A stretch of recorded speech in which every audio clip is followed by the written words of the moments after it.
औरंगपुरा भाजी मार्केटमध्ये महापालिकेच्या वतीनं गाळे बांधले आणि त्याचे नंबर पण टाकले. त्याच्यावर तुम्ही आक्षेप घेतला, काय आक्षेप आहे आणि महापालिकेने अलॉटमेंट लेटर दिलं किंवा नाही?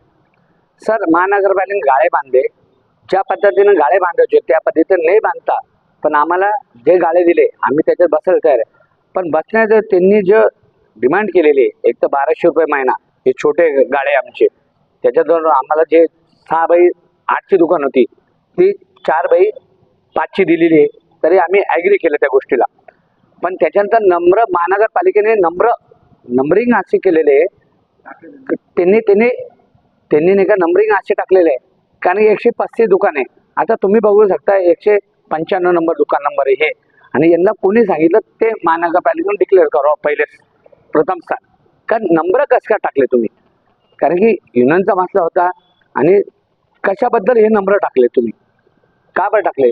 3 वेळेस हे नंबरिंग चेंज झालेले. असं नाही का माझा दुकान नंबर 155 156 आहे आणि ऑलरेडी दुकान 135 आहे. मग नंबर कोणते चुकीच्या पद्धतीने टाकलेले तुम्ही? एक तर ड्रॉ सिस्टीम घ्या तुम्ही, आम्हाला ॲग्री आहे युनियनच्या तर्फे, माझ्यातर्फे मी सांगतो, औरंगपुरा सावित्रीबाई फुले भाजी मंडी तर्फे मी सांगतोय, ते नंबरिंग मध्ये गोळ झालेलं. किती नंबर होते सुरुवातीला? काय मिस्टेक? सुरुवातीला कसे होते सर, आमचे 194 दुकानं होत्या सगळ्यात पहिले. त्याच्यातल्या काही गाळ्या झाल्या, त्या तुटल्यामुळे गाळ्या झालेल्या दुकाना. त्याच्यानंतर जर गाळा झाला म्हणजे 24 पासून तर 35, 1 पासून 24 पासून 25 नंबर पासून तर डायरेक्ट गायब झालाय.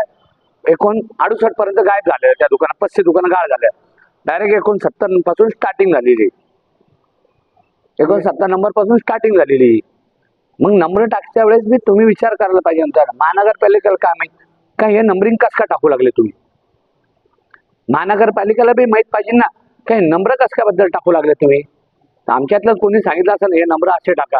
महानगरपालिकेचा कोणी अधिकारी आला नव्हते, आमच्या संग कोणी वार्तालाप भेटल्या ना, आमच्या युनियनचे जे राहते ते करते, आणि युनियनच्या हिशोबाने आम्ही चालतो. आम्ही युनियनच्या भरोश्यावर राहतो, युनियन आम्हाला चालतो. पण युनियनच्या मधले बी काही लोक राहते की मध्यंतरी काही बी करू लागले.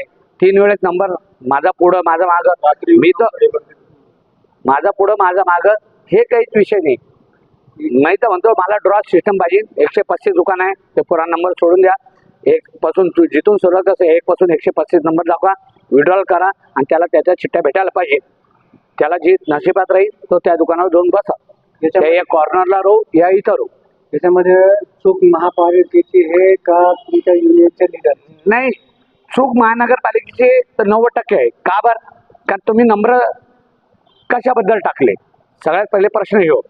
कारण तुम्ही नंबर कसं काय तुम्हाला माहीत पडले? तुम्ही 135 दुकान आहे, तुम्हाला नंबर म्हणजे आमच्या युनियनच्या कोणीतरी सांगितलं असेल ना, आमच्या एखाद्याने सांगितलं नंबर असे टाका, आमच्या एखाद्याने सांगितलं असून म्हणून.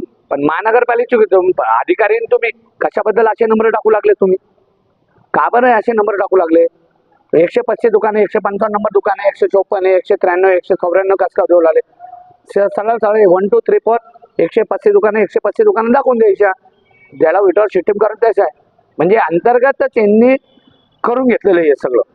पुढची भूमिका काय असणार आहे? आता आमची पुढची भूमिका हीच आहे. पहिले बी आम्ही 13 वर्ष असं लढलोय याच्यासाठी, ड्रॉसाठी बी आम्हाला लढा लागणार. मनपा एक जिकान शिक्षण सांगते काही म्हणणं नाही. मी त्यांच्या संग उद्या वार्तालाप करणार आहे, त्यांच्या संग बोलणं होईल माझं. सध्या तरी सर मीटिंग चालू आहे, सरांसंग मी बोलणार आहे का सर तुमचं अधिकारी आणि असे नंबर कसे टाकू शकते? तुम्ही दुकान बांधले ऐगरी आम्हाला, तुम्ही आम्हाला एवढं प्रोत्साहन केलं, हे चांगलं आहे माझं. पण नंबर टाकू नका ना. संभ्रम निम्न तुम्ही करू लागले, आम्ही नाही करू लागलो. तर माझा पुढे माझं मागं असं नाही. पण नंबर टाकायचं सगळ्यांना सभासद घेतलं का? युनियन जे म्हणलं तर ठीक आहे, युनियनच्या भरोश्यावर आम्ही करत होतो आत्ता लोक. पण आता दुसरी युनियन लावायचा मला तर पर्याय राहिला नाही, कारण की पुढच्यापासून माझी दुसरी युनियन चालू होणार आहे. हा, आता आम्हाला भाडं दिलं होतं त्यांनी 1200 रुपये महिना. पण आमचे 6 बाय 8ची दुकान होती. आता दुकान कमी झालं, त्यांनी बी भाडं करा, कमी करा. युनियन म्हणते नाही 1200 रुपये लागेल. 1200 कसं का लागत? आम्हाला तर मी तर गव्हर्नमेंटला रिक्वेस्ट करतो तर पुन्हा आम्हाला लागत बी नाही दुकान. कारण एवढ्या याच्यात होतं का? तुम्ही सांगा. काटा माप पुढं ठेवू शकतो आणि मी काय करू शकतो? याच्यातले 90% लोक चालले गेलेले. स्पेस कमी वाटतो. स्पेस कमी असून हाईट कमी आहे. आता एखादी लेडीज आली, ती वाकली तर मग काय करशाल तुम्ही? सरळ सरळ हे म्हाताऱ्या लोकांनी सांगितलं नाही असं पाहिजे असं पाहिजे. कमीत कमी 2.5 फूट राहिले, 2.5-3 फूट राहिली तर आम्हाला सांगा. टेबल राहतं, गिऱ्हाईक द्यायला पण जातो. आपल्याला गणेश पांडुरंग थोरात, सावित्रीबाई फुले भाजी मंडी. पूनमचंद बिरुटे माझं नाव. हे नंबर जे टाकले त्यांना, हे सगळे असे याच्यामध्ये इकडं तिकडं बद्दल केला. 135 दुकानं पाहिजे आम्हाला, तर 194 दुकानं असे दाखवलेले आहेत. आणि त्याच्यामध्ये बी नंबरामध्ये बी हेरफेर झालेली आहे. आमची फक्त महानगरपालिकेला एवढी विनंती आहे, 135 दुकानात द्या आम्हाला. त्याच्यामध्ये 135 नंबर टाका आणि ड्रॉ सिस्टम करा, एवढी आमची विनंती आहे.